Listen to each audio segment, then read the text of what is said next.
สวัสดีครับผู้ฟังทุกท่านครับพบกับรายการรักสิ่งแวดล้อมทางสวทแพร่ FM 91เมกะเฮิรตซ์ครับเช้าวันจันทร์ที่19พฤษภาคม2568อยู่กับผมแสวงเป้าเพชรเป็นผู้ดำเนินรายการครับกลับมาพบกับท่านผู้ฟังกันเหมือนเช่นเคยครับนะเริ่มต้นกันเช้าวันจันทร์เริ่มต้นในการทำงานนะครับนะแล้วก็น่าจะเป็นสัปดาห์แรกเนาะทำงานเต็มสัปดาห์ 2 สัปดาห์ก่อนหน้านี้ทำงานมีวันหยุดนักขัตฤกษ์อยู่เนาะวันสำคัญอยู่นะหัวท้ายเลยนะศุกร์กับจันทร์นะก็ทำให้การทำงานก็กระท่อนกระแท่นไปเนาะแล้วก็รวมไปถึงตัวผู้จัดรายการด้วยกระท่อนกระแท่นเหมือนกัน ศุกร์ที่แล้วมีภารกิจนะไปประชุมนะไปเข้าร่วมประชุมของทางโยธาธิการจังหวัดนะครับนะเขาจัดการประชุมการจัดการพื้นที่โดยรอบสถานีรถไฟเด่นชัยนะครับนะการพัฒนาพื้นที่นะครับนะที่สถานีรถไฟเด่นชัยนะครับนะซึ่งตอนนี้เนี่ยการสร้างรถไฟนะเด่นชัยเชียงของนะเชียงรายโน้นเนาะก็ทำไปนะก็ถือได้เยอะแล้วเนาะนะครับนะก็มีแผนการจัดการต่างๆนะการพัฒนานะเพราะต่อไปในอนาคตเนี่ยนะพอรถไฟเส้นนี้เสร็จเนี่ยนะครับนะการขนส่งคมนาคมนะที่เขาคาดการนะใช้คำว่าคาดการนะก็จะมีโดยส่วนใหญ่นะที่คาดการก็คือจะเป็นสินค้าเยอะนะเป็นตู้สินค้าตู้คอนเทนเนอร์ทั้งหลายนะครับที่มาจากจีนละส่วนหนึ่งเนาะก็จะผ่านแถวเด่นชัยนั่นแหละเนาะมาเขาเรียกเป็นชุมทางใช่ไหมภาษารถไฟ ชุมทางเนาะการคมนาคมขนส่งต่างๆนะสองก็คือคนนะคนคือมีรถมีตู้รถไฟที่เป็นตู้โดยสารสำหรับคนเนาะก็อาจจะมีคู่คนมาแวะมาเวียนนะอาจจะต่อรถบ้างมาเปลี่ยนถ่ายขบวนรถบ้างแล้วก็ว่ากันไปเนาะแต่หลายคนก็บอกน่าจะเป็นสินค้าซะเป็นส่วนใหญ่เนาะเพราะว่าการเดินทางอาจจะเป็นช่วงเทศกาลคนก็เยอะหน่อยเนาะนะครับนะว่ากันไปเนาะเรื่องของการพัฒนาพื้นที่โดยรอบตรงนั้นนะครับนะก็ไปประชุมมาครึ่งวันเนาะถึงเที่ยงนะครับนะก็เลยไม่ได้มีโอกาสมาจัดรายการตรงนี้ให้กับท่านผู้ฟังได้รับฟังกันครับวันนี้กลับมาทำหน้าที่เหมือนเดิมนะท่ามกลางบรรยากาศที่อะไรเขาเรียกนะเคลิ้มฟ้าเคลิ้มฝนเนาะ2 วันแล้วนะเมื่อวานวันหนึ่งวันนี้อีกวันหนึ่งเนาะช่วงไม่รู้ตกตอนไหน หลับสนิทนะหลับสนิทแต่ว่าตื่นตี 3นะตี 3กว่าตื่นนะเมื่อวานก็มาทำหน้าที่ของช่างเทคนิคอยู่นะครับนะตี 4ก็ถึงสถานีล่องลอยในฝนตกแรงเลยนะทั้งน่าจะมีลมด้วยเนาะนะครับนะวันนี้อีกวันหนึ่งเนาะนะครับพอดีช่างเทคนิคเราท่านหนึ่งมีภารกิจนะมีภารกิจลาไปเนาะก็ทำหน้าที่หนักหน่อยเนาะช่วงนี้นะครับนะก็2 วันแล้วเนาะมาแต่เช้ามืดเลยเนาะฝนก็เปาะแปะเปาะแปะ แต่ว่าร่องรอยฝนที่ตกก่อนหน้าเนี่ยเยอะเนาะเห็นร่องรอยน้ำท่วมน้ำขังช่วงกลางคืนน้ำก็ดีเหมือนกันเนาะฝนตกกลางคืนไม่มีปัญหากับผู้คนที่จะเดินทางสัญจรกันนะครับวันนี้พบกันเช่นเคยกับช่วงเวลาของรายการรักสิ่งแวดล้อมท่านผู้ฟังที่ติดตามรับฟังอยู่ครับอยากจะฟังเพลงบทเพลงเพื่อชีวิตก็สามารถที่จะแนะนำได้ครับทางโทรศัพท์0545231516ครับแฟนเพจพิมพ์คอมเมนต์ไว้ได้กับช่วงเวลาของรายการรักสิ่งแวดล้อมครับ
ได้รับฟัง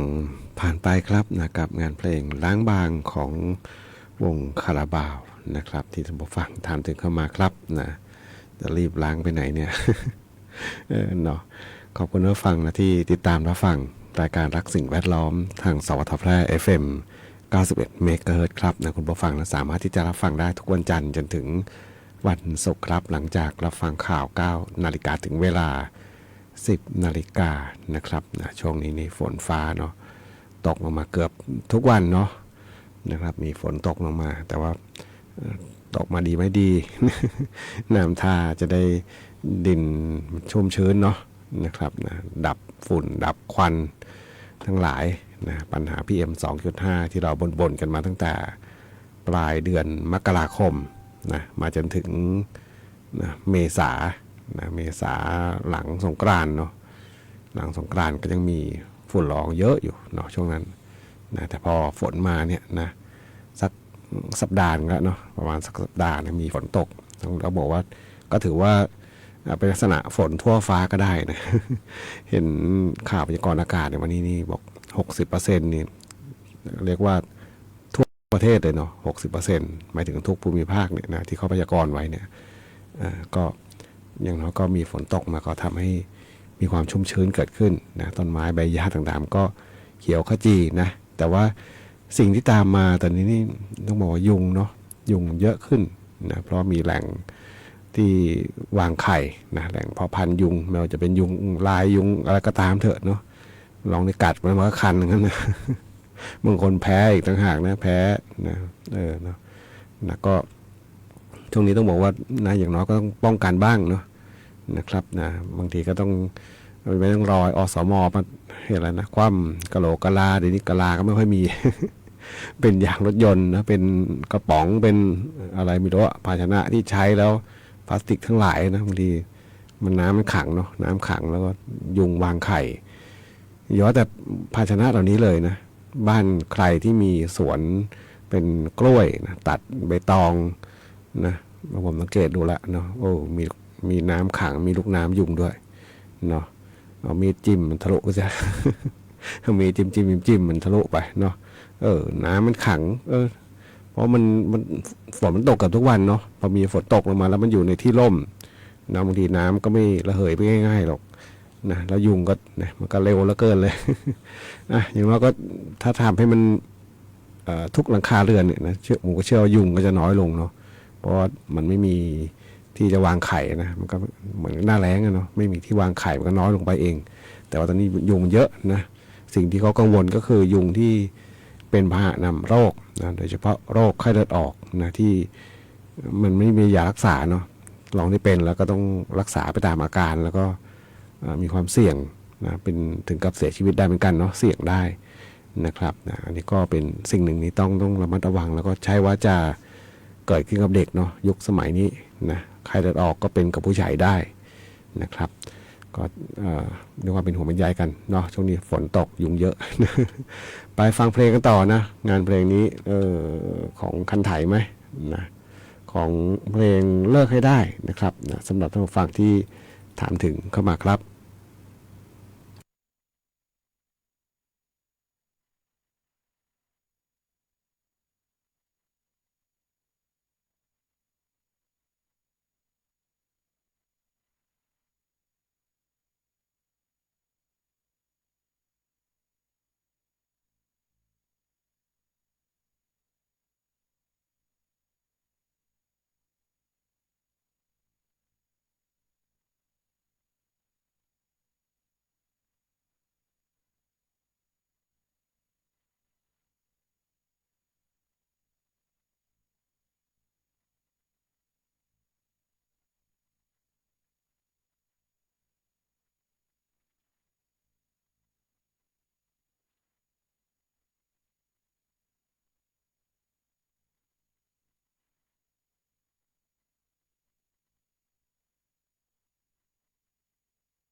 เดี๋ยวเราฟังผ่านไปครับนะกับบทเพลงของ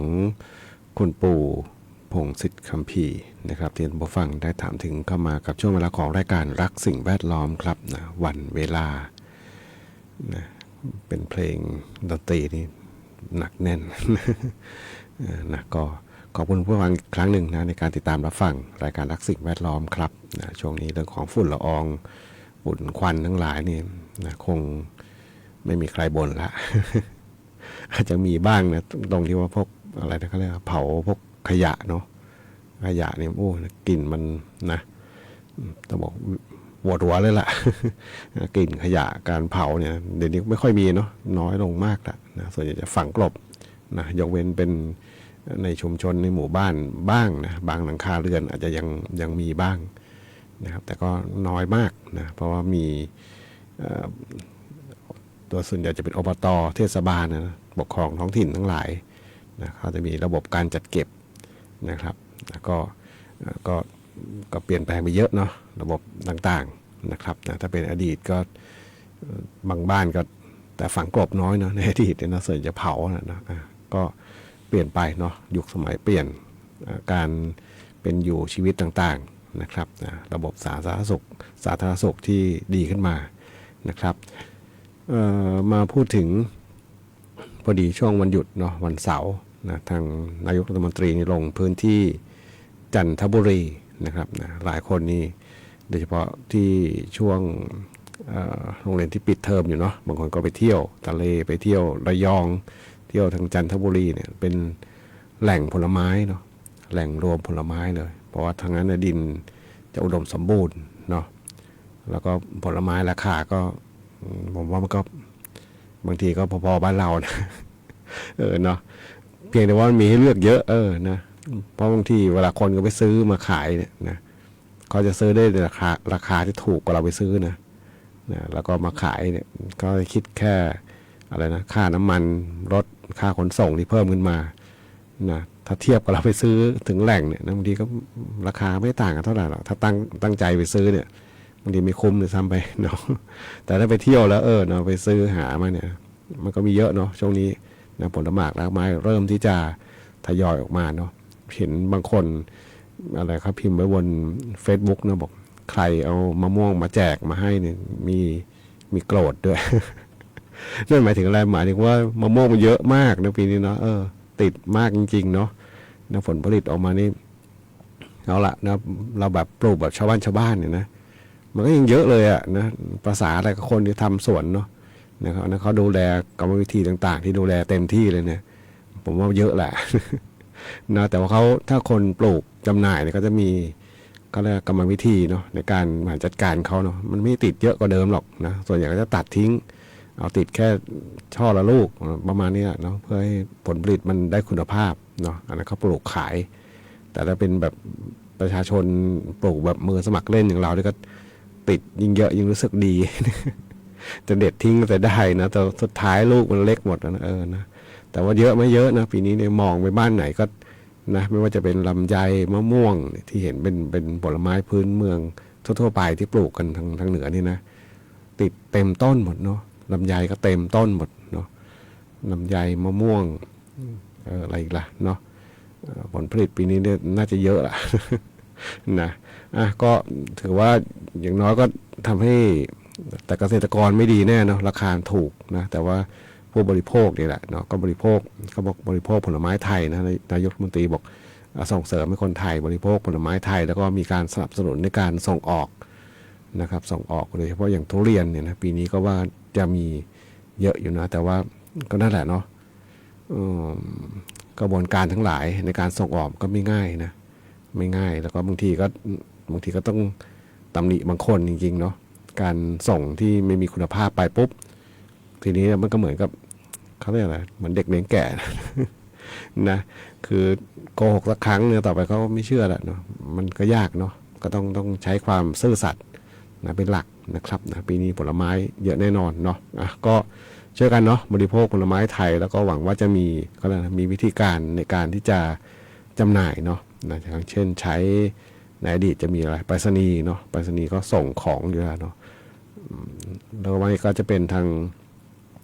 พาณิชย์จังหวัดนะพาณิชย์จังหวัดก็จะมีก็ได้นะส่งสินค้าอีกอย่างเหนือเนี่ยนะส่งไปขายทางใต้ขึ้นไปทางเหนือแบบนี้นะก็เป็นวิธีการที่จะกระจายสินค้าได้ไปถึงไปอย่างผู้บริโภคได้ในราคาที่ไม่แพงมากนักนะครับไปฟังเพลงกันต่อครับกับช่วงเวลาของรายการรักสิ่งแวดล้อมครับ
เดี๋ยวเราฟังผ่านไปครับนะท่านผู้ฟังบอกเพลงนี้นี่มันมีอะไรนะเป็นเรื่องจริงนะในอดีต เข้ามาเขียนเป็นเพลงเนาะก็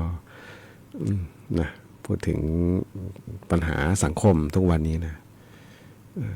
การดื่มอะไรต่างๆนี่ก็เอาละนะถึงแม้จะมีสตังค์ซื้อมาดื่มก็ส่วนหนึ่งเนาะแต่ว่ามันก็มีผลกับสังคมนะมีผลกับอะไรหลายอย่าง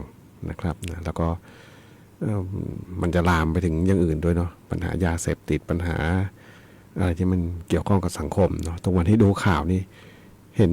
ต้องบอกทุกวันเลยเนาะวันหนึ่งก็อย่างน้อยก็3-4ข่าวไม่น้อยนะครับนะคนที่ติดยาแล้วก็นะทำร้ายบุพการีทั้งหลายนะมันไม่น่าจะมีบนสังคมไทยเรามากขนาดนี้เนาะนะครับนะก็ขอบคุณผู้ฟังนะที่ติดตามรับฟังครับดูพยากรณ์อากาศ160ทุกภูมิภาคจริงๆนะนะภาคเหนือภาคตะวันออกเฉียงเหนือภาคกลางภาคตะวันออกภาคใ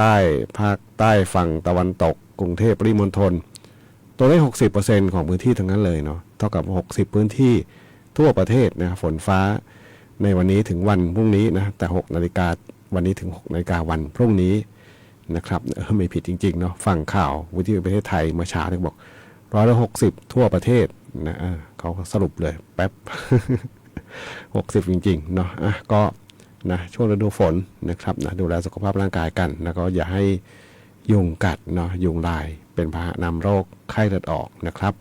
วันนี้รายการรักสิ่งแวดล้อมทางสวทแพร่ FM 91 เมกะเฮิรตซ์นำรายการท่านผู้ฟังก่อนพบกันใหม่ในวันพรุ่งนี้ขอความสุขความโชคดีมีแต่คุณผู้ฟังทุกท่านสวัสดีครับ